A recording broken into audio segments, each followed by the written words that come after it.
Hello, and welcome to another episode of the Vacation Rental Success Podcast. It's Mike Bayer here, CEO and co-founder of the Vacation Rental Formula Business School. And if you're tuning in today, chances are you're a property manager looking to streamline your operations. Well, one of the biggest challenges you have is the time-consuming process of onboarding new staff, be it in person or virtually. And we can help you solve a big part of this problem. We all understand how important it is to train new hires quickly and effectively so they can step into the roles you hired them for. However, in a rush to fill positions, we often overlook the need to build a strong foundation, ensuring that new team members understand why they are doing what they do. But here's the thing. Training can be time-consuming, and without the right system in place, it can feel like an uphill battle. That's why we're excited to announce the upcoming launch of Thrive Essentials. This program is packed with everything your new team member needs to hit the ground running. Now, before we officially open the doors, we're offering an exclusive deal. Register today for early access and you'll receive 50% off the course price at launch. This is the ideal chance to invest in your business and save big before the course is even available. Go to vacationrentalformula.com or click the link in the description of this episode on your smart device and sign up now. Transform your onboarding process. This is a no-brainer. Grab your early access discount before time runs out. Now let's get you back to your favorite podcast with your favorite host, Heather Bayer. Ever since Airbnb announced the wider rollout of its experienced co-hosting program, there's been discussion about its impact on property managers, and I quote, a shift in power dynamics. In this episode, I talk about what's at stake for property managers with industry expert and founder and CEO of consulting firm AJL Atelier, Simon Lehmann. This is the Vacation Rental Success Podcast, keeping you up to date with news, views, information and resources on this rapidly changing short-term rental business. I'm your host, Heather Bayer, and with 25 years of experience in this industry, I'm making sure you know what's hot, what's not, what's new, and what will help make your business a success.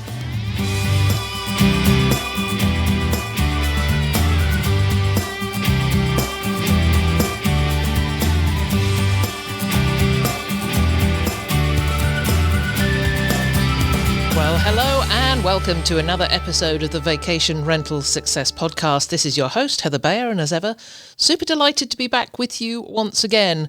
As you can tell from Mike's introduction there, we've been super busy over the past several months, in fact, creating the Thrive Essentials course, and I'm so excited about it. You know, Mike and I will be talking about this in the podcast episode next week. But I remember taking on board a new employee many years ago, and the time spent teaching her about the industry. And that was way back when the industry was nowhere near as complicated as it is now.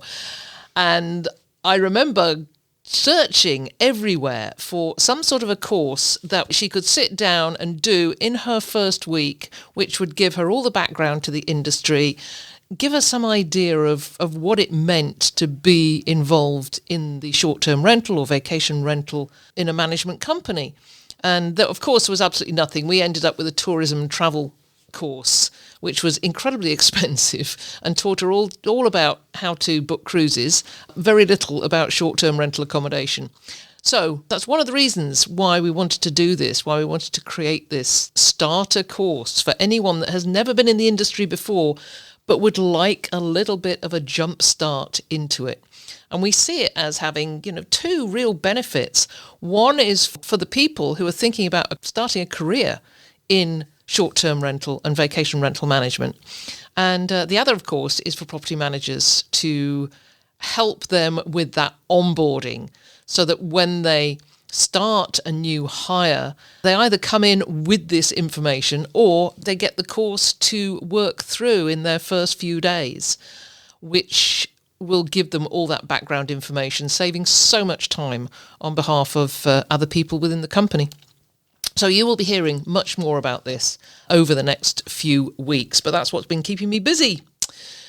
So today we're talking about the experienced co-hosting program, Airbnb's experienced co-hosting program. An article in July in Rental Scale Up highlighted the wider rollout of its experienced co-hosting program.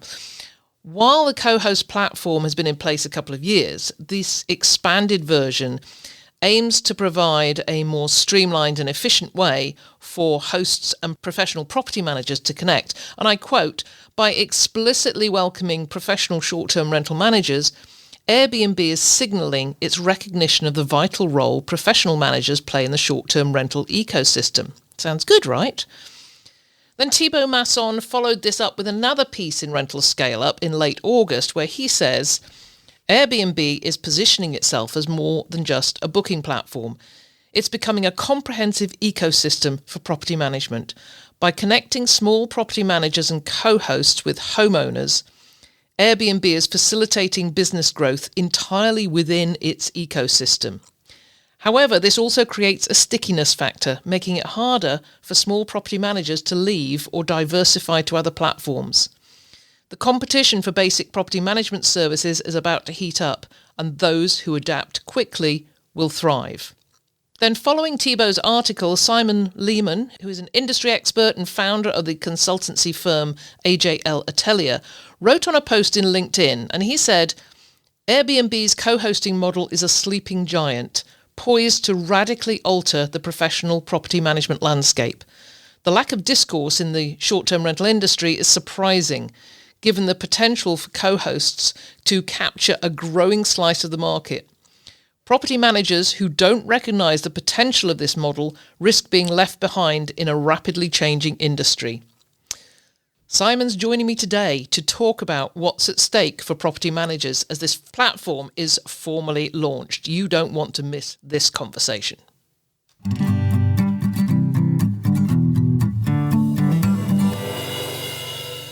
So I'm so happy to have with me, once again, although it's been quite a while, Simon Lehmann from AJL Atelier.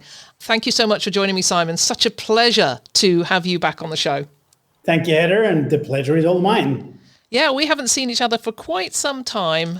We were just chatting before we started recording to say, there are so many conferences now, and it's really tough to decide which you're going to go to. And you've just been telling me that you're going to some different ones because of there's new markets emerging. Tell us a little bit about those. Yeah, absolutely. So this year doing VRMA International, since I didn't go last year as well. So I feel that's important as the conference is growing. But we're looking more at new regional events. So this year, I'm actually going to Colombia, Medellin, which to Expo host, which is a very large conference without having a lot of international attention. So it's a regional event for Colombia and Latin America, which I'm really looking forward to because, the market is quite sizable and they have similar challenges in these markets. And another one is Australia, Brisbane, second time to the Astra conference, which is a significantly emerging market, over 600,000 units for rent in Australia. So that's a sizable market that has, a lot of challenges and also opportunities at the same time. So I like these new events because, first of all, we're getting new relationships, new contacts on one side. On the other, at the end of the day, the challenges we're facing within the industry are very universal, no matter where you operate in. And building a bigger perspective on international challenges will help us as an advising and consulting firm to help people maneuver through their challenges. And we also learn something every time as well. Yeah, that sounds so interesting, and I'll look forward to seeing the posts that you do following those attendances.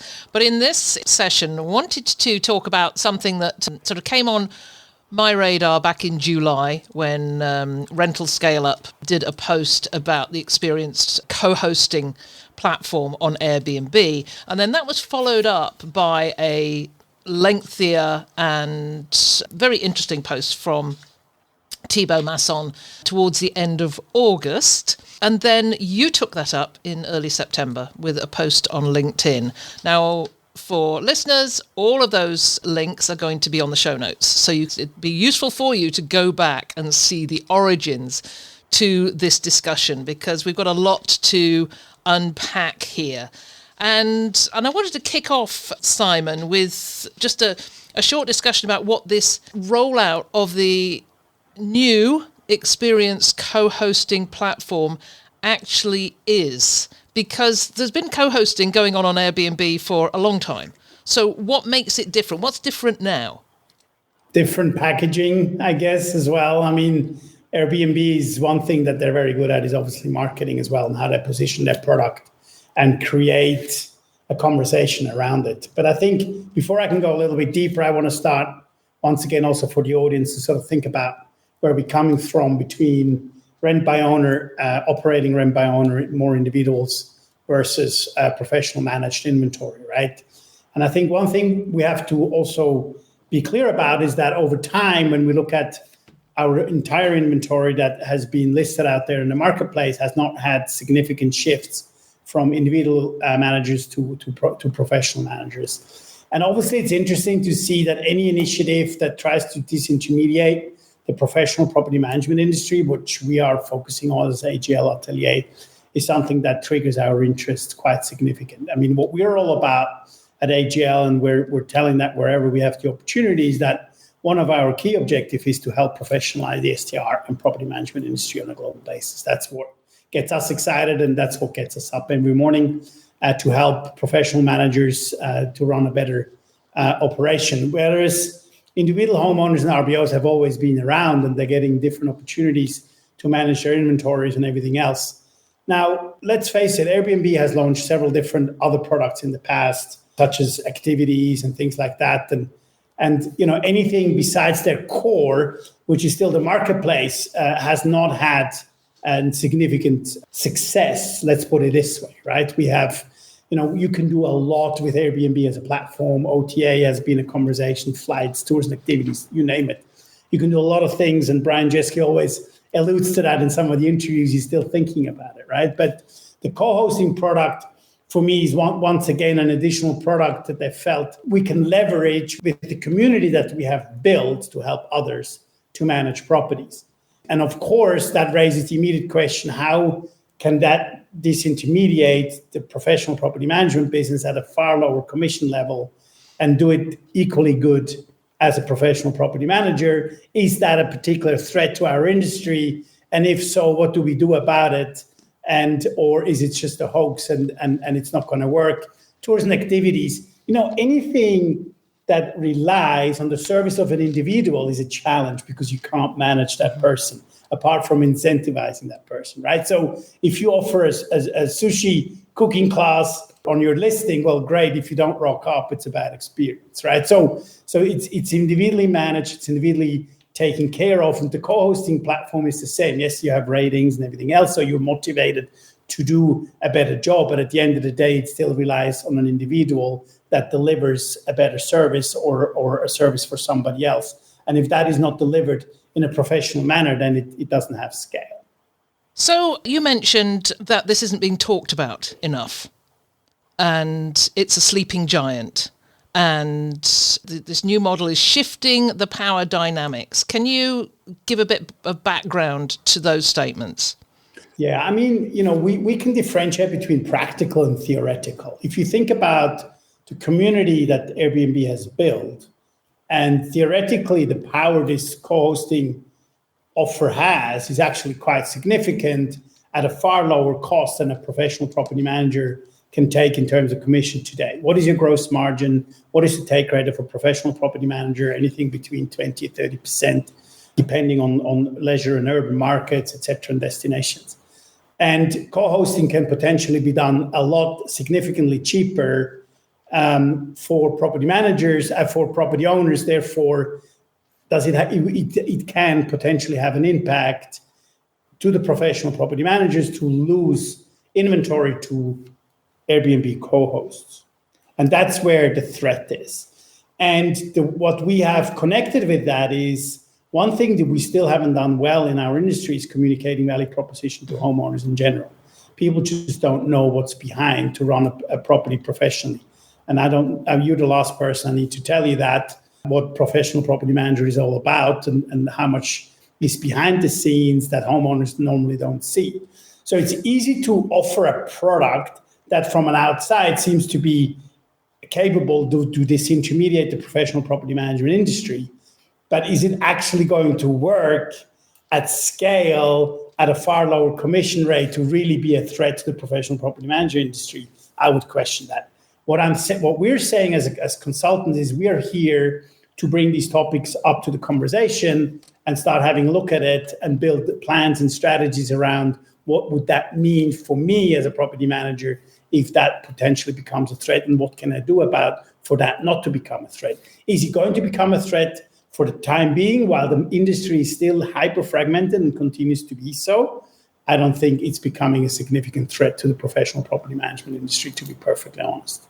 Okay, you mentioned that word fragmented. I remember when I first went to my very first VRMA conference back in 2011 or 2012, that was the term, that one of the first terms I learned, fragmented. And here we are, where are we, 12 years later, 13 years later, still talking about fragmented, and we still talk about disruption. It never ending, right? But doesn't this inflow of co-hosts just, it is fragmenting the market even more? I'm just thinking about, a property management company in a smaller area, not necessarily a destination area, but they're really working on building their inventory, and they are losing those homeowners to the co-hosts. What do these small property managers have to do to create the value proposition for the homeowners that stands them out? What differentiators should they focus on? Let me first pick up the word fragmentation. So one thing that we're very clear about, having been around for 20 years in this industry, is that fragmentation is not going to go away. We call it the mushroom business. One leaves, five come up. So, this is a hyper-local industry, and it's still based on relationship and trust. So as long as you can't scale trust, the fragmentation is not going to go away. So the fragmentation of our industry at large will always stay. We have seen big companies like Vacasa, Interhome, Aways, and others who have grown 30,000 units plus, but there's a ceiling to it because it's still a hyper-local and personalized business that is built on trust. So fragmentation, unfortunately or fortunately, for many reasons, is not going to go away. Second, I think Airbnb hosts, for me, or for us as professional industry consultants, is a particular persona that does not ultimately fit where owners are in the professional property management industry, number one. We see a lot more investors. We see people have taken a lot of opportunity. Airbnb has created massive opportunities for investors and homeowners, which Uber has done for car owners, for example, right?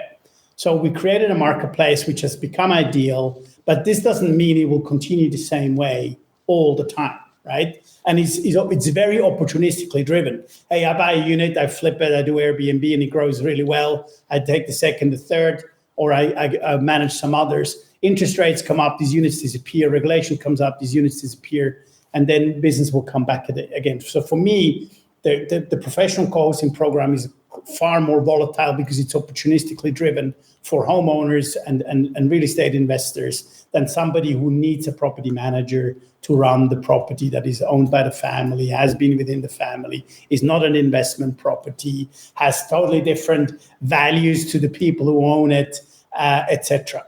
So that's one thing we need to be very mindful about when we compare that. And then the last thing to your question is, it's the value proposition for me that is still not highlighted and communicated in the way it should be towards homeowners. Do you have an investor homeowner? They take the commission of Airbnb. This is how much commission I pay.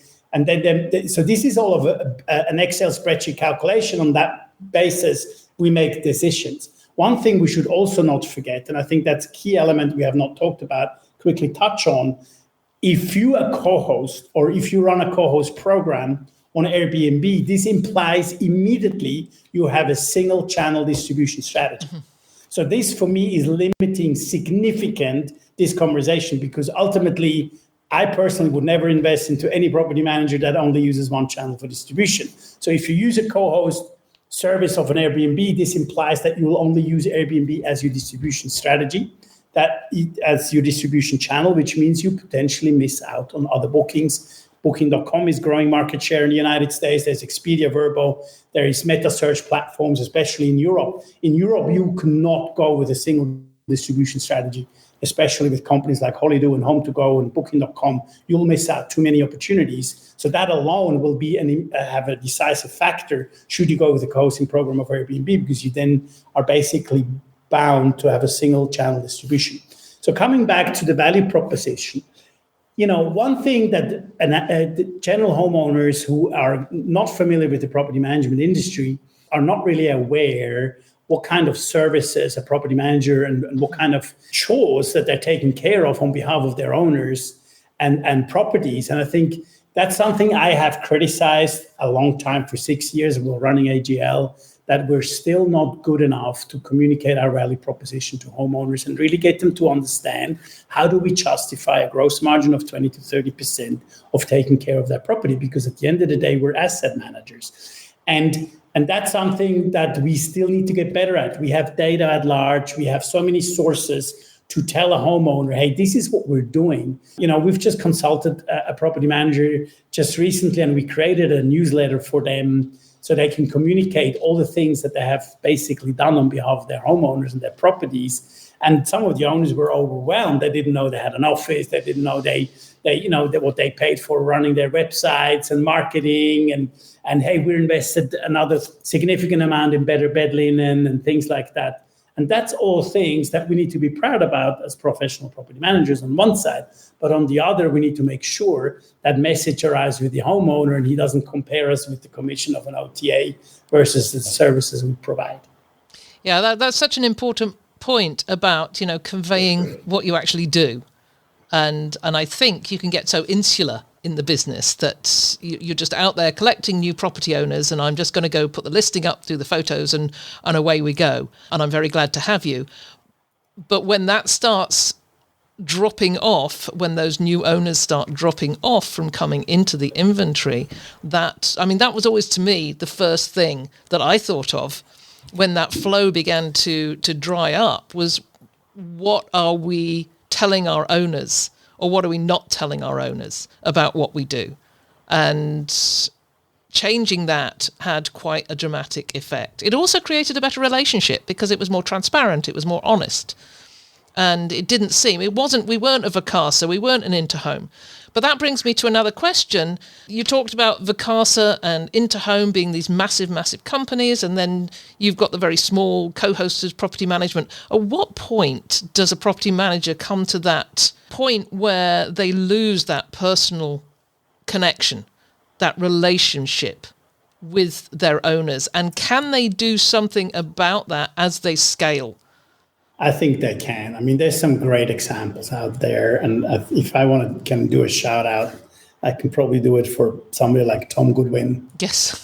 Who have understood how to create incredible relationships that go over generations of owners with their family who are still working with them and taking care of them. I think there is plenty. But coming back to the first question, for me, the question lies down in the fact or the reality of how many relationships or how many friends can you manage as an individual, right?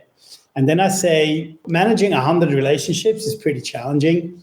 And I think that's where I would sort of draw the line into the sand, right? So I said an individual, and, we've seen different metrics for large companies that have, 100 units per account manager, for example, who creates a relationship with owners. Sometimes we see 150 as well. So let's say 150 owners. That means you would basically contact one of them each single day of your work, except with the exception of holidays and everything else. So that means you can contact one homeowner once per day of 150 owners. And I think that's where I would draw the line. It sounds very scientific, but actually, how many relationships can you manage at once? I say 100 to 150 as an account manager, and then it's becoming challenging. And from then on, it's really the property manager who needs to think about how to create relationships with newsletters, with events for homeowners, where you gather them, where they can share experiences. You can put communities up. We need to make sure we're not hiding anything from homeowners.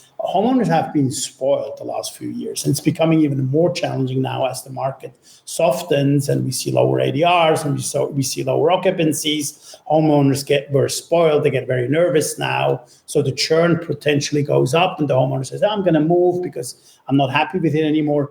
we're on a very tough spot right now. So building these relationships is even more crucial right now. And I think there's definitely different ways in how you can build that and be transparent.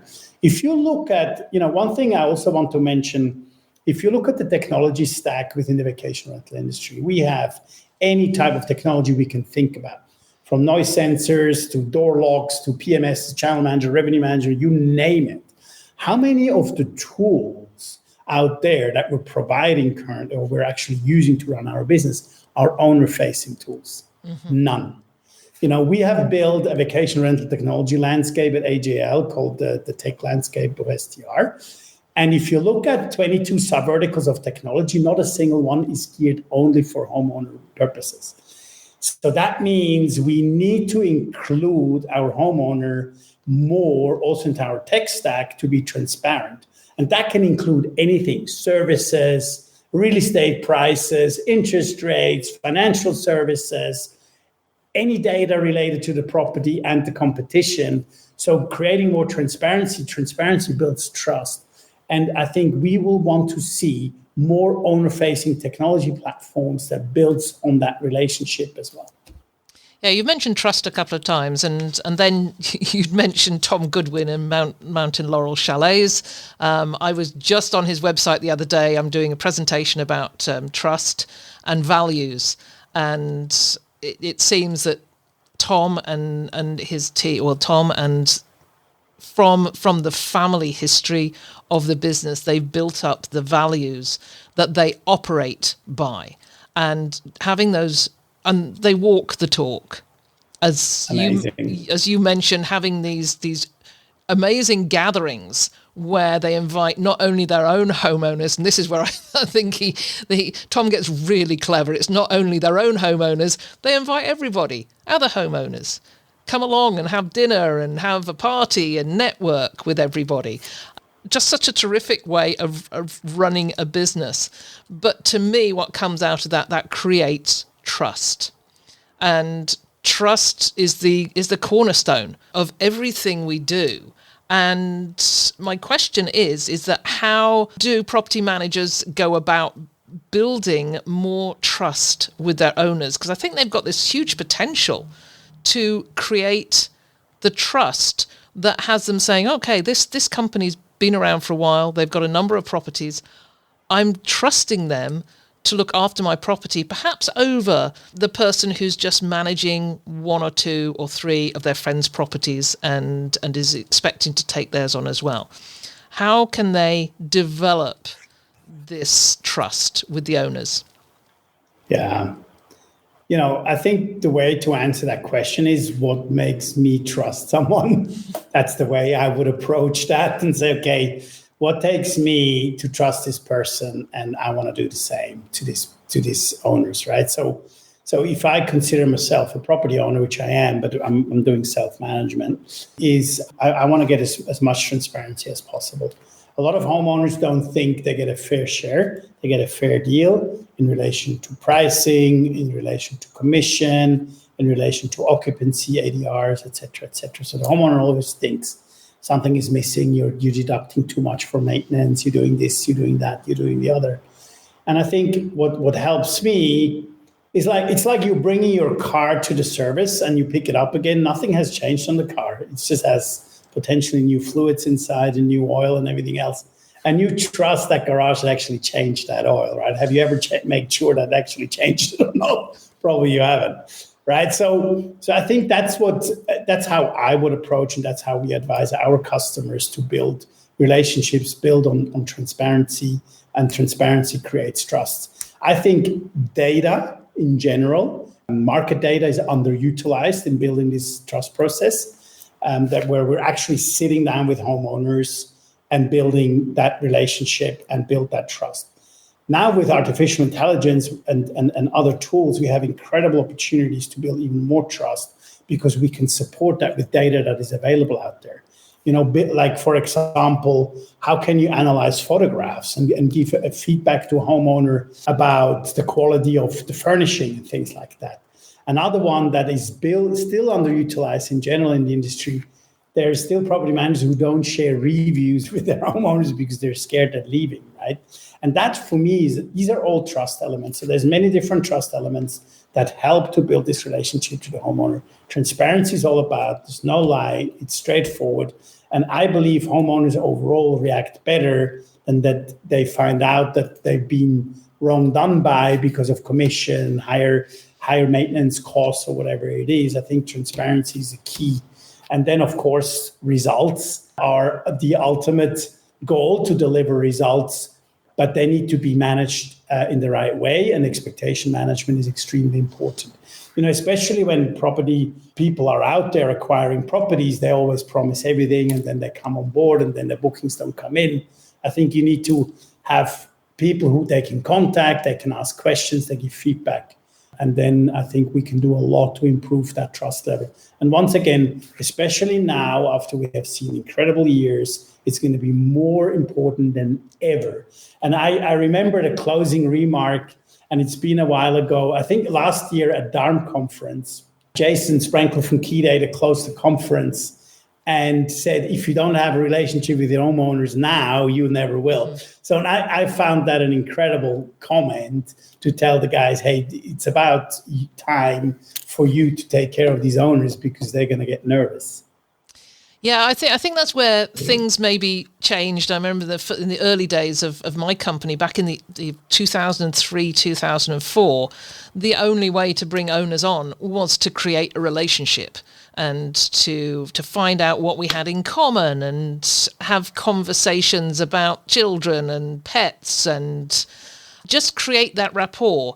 And it seems like, what I'm seeing on Facebook groups and LinkedIn, when people are out there and maybe those much newer to the market, they're talking about doors and keys. and that just blows me away, because that's not the way to start a relationship. It's just another door, it's just another key. Are you seeing more of that, or is that a phase that is perhaps reducing now with a new wave of more guest-centric co-hosts who are perhaps becoming more owner-centric as well? Yeah, I mean, I would wish so, Heather, to be perfectly honest. I think, the term of key and doors, I don't think that's sustainable in our industry in any shape or form. And, we still talk about, should we call it an object or a property? That's a language issue in German.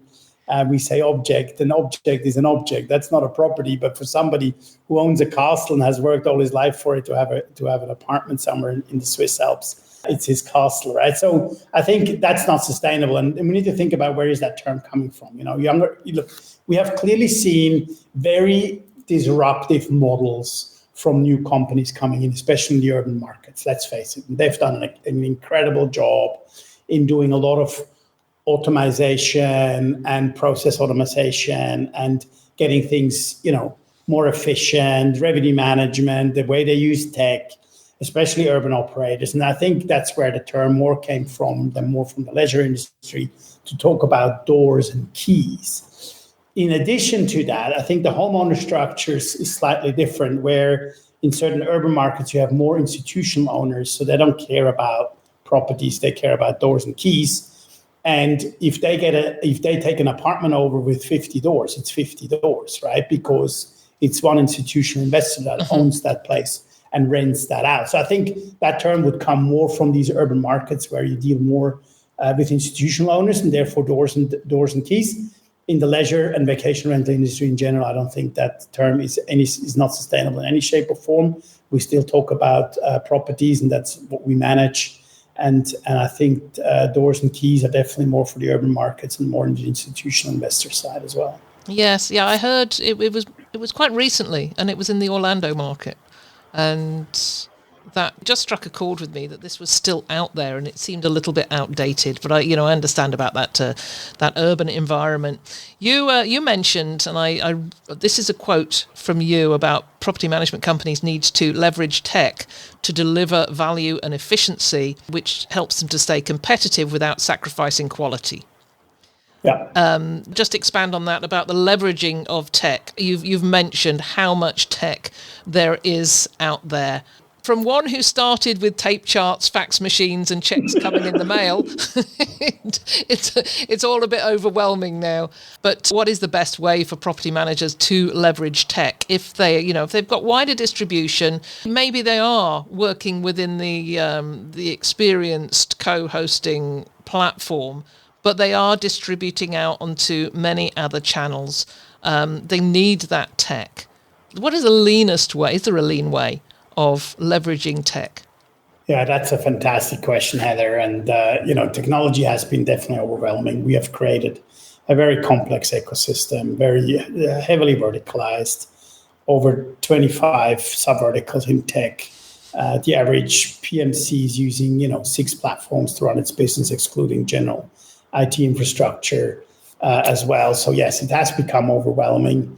And my statement more comes towards the fact that put the smile where it creates a smile and put tech where it can optimize. And that we're also putting out there in relation to AI, machine learning, and artificial intelligence at large is, to think about where do I put my tech and where do I need tech.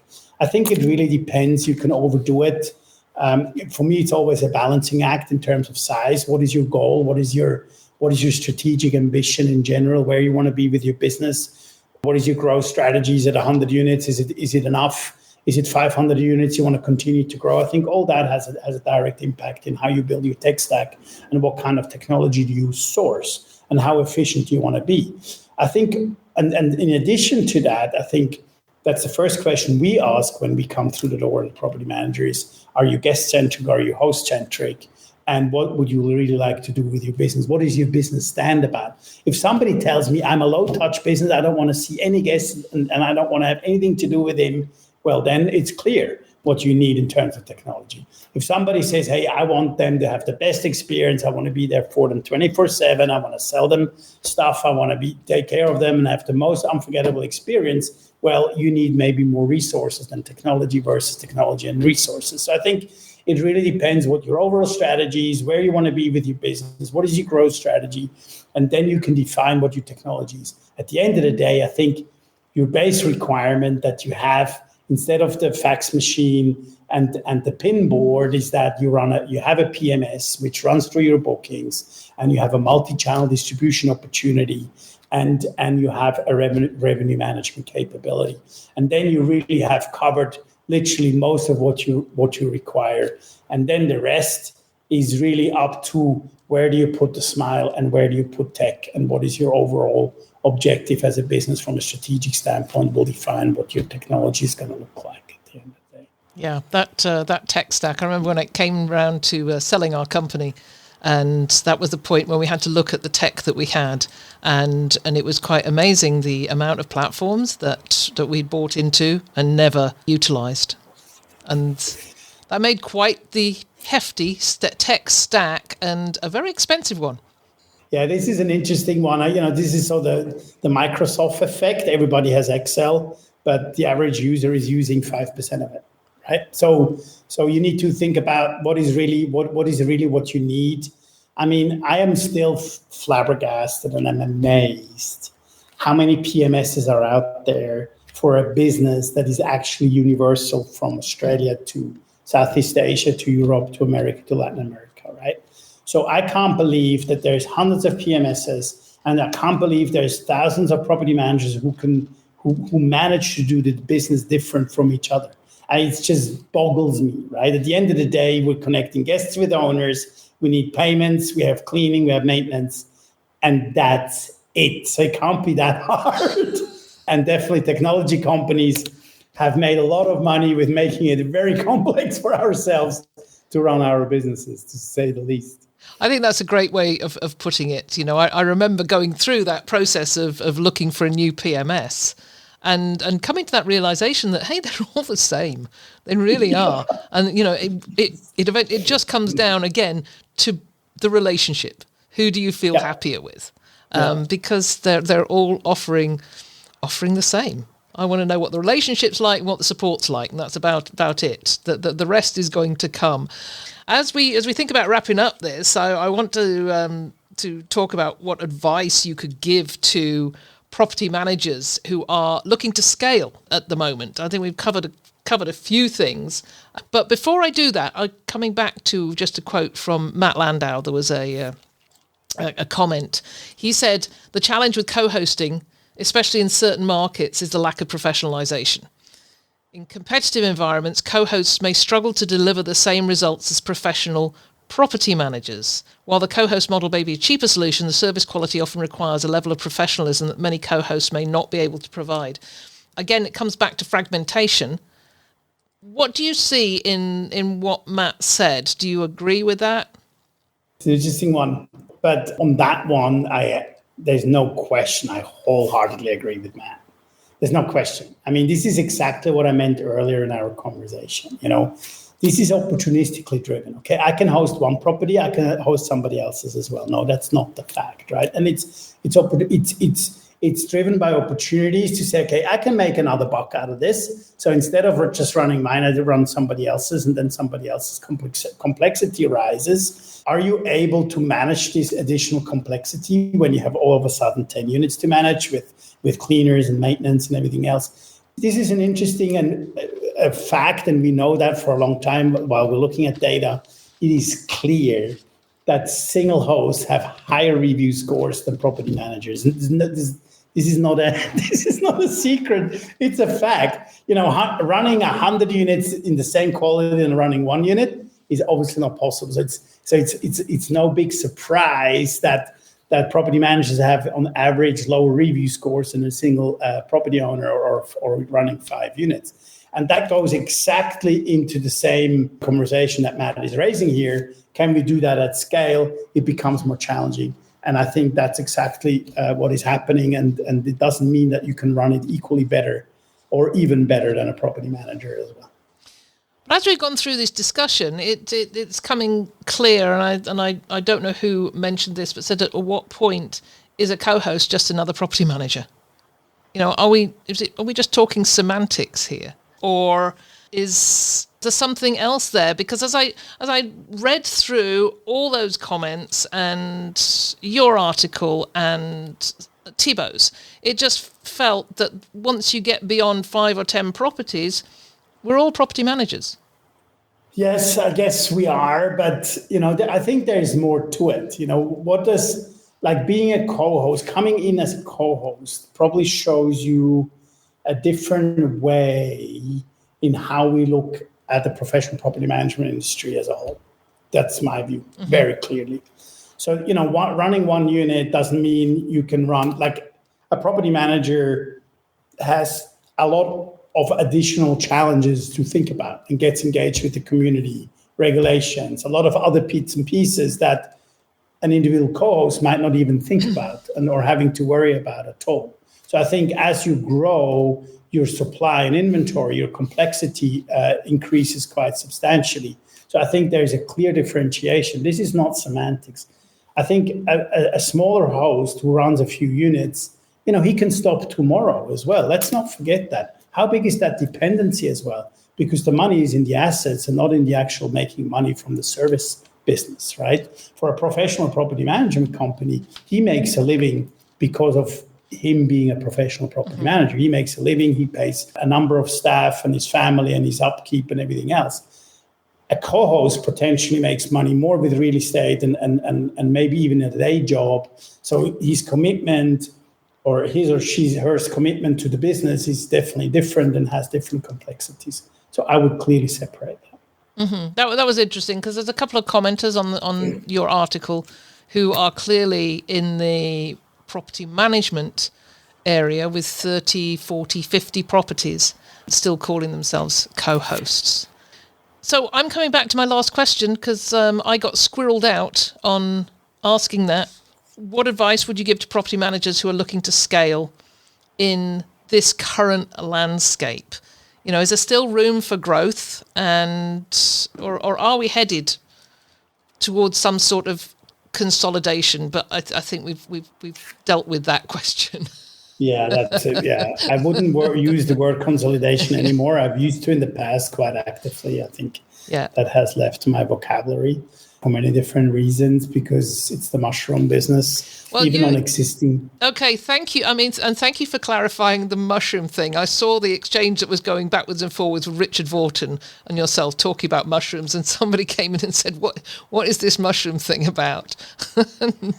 and now I understand. It's about cutting one off and 5 grow. Yeah. And that's the same here. So I think regardless of if supply grows or shrinks, overall, I think the fragmentation will remain, and consolidation is very difficult for all the reasons we discussed today. Yeah. Scaling a local organization is very difficult. Scaling trust is difficult. We're still in a low asset class business, which means we manage somebody else's property, not our own. So we have plenty of reasons why it is the way it is. I think the first question is, can you scale? Yes, of course you can. I think the first question any property manager out there needs to ask himself, what am I in it for and what is my goal? And I think that's the first question that a lot of people out there don't even have answers for right now. Why am I in this game? Is it lifestyle? What is my ultimate goal? Why do I do what I do? And once you have an answer on that, then you can start defining your strategy on, okay, I want to grow.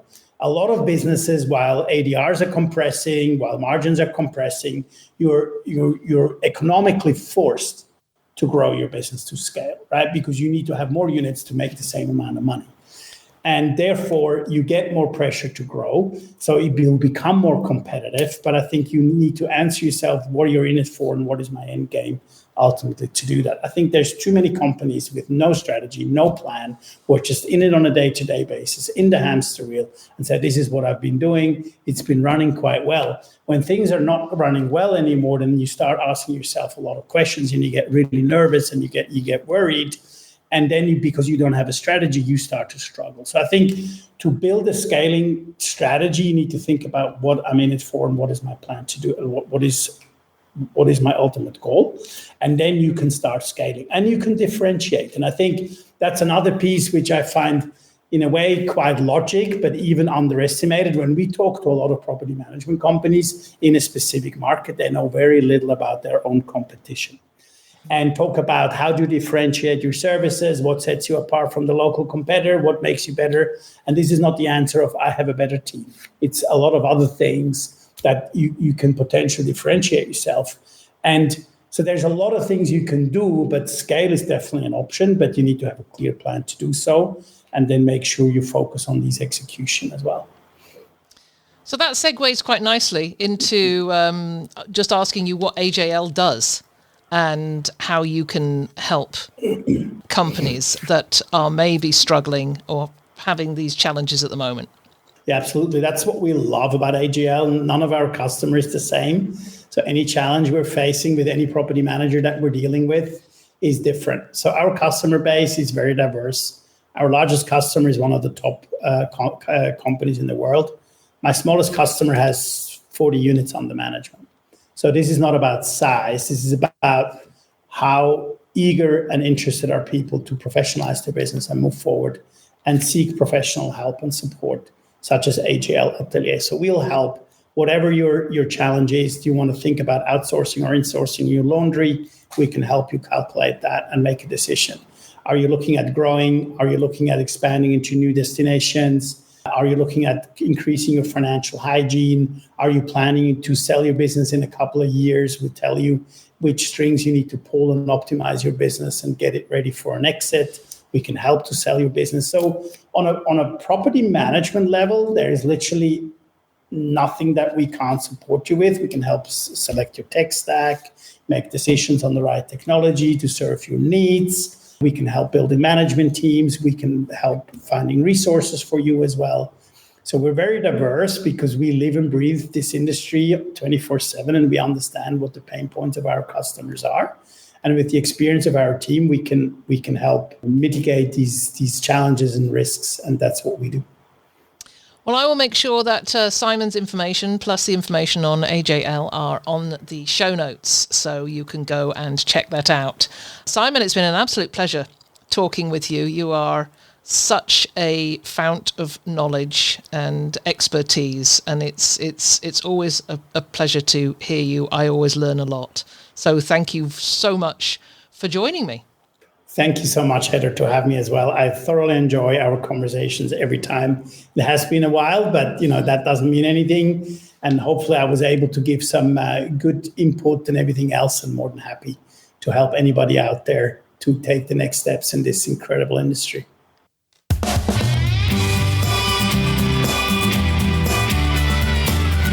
Thank you so much, Simon Lehmann, for joining me. That was such an interesting discussion, and it's not going to end there, I'm quite sure.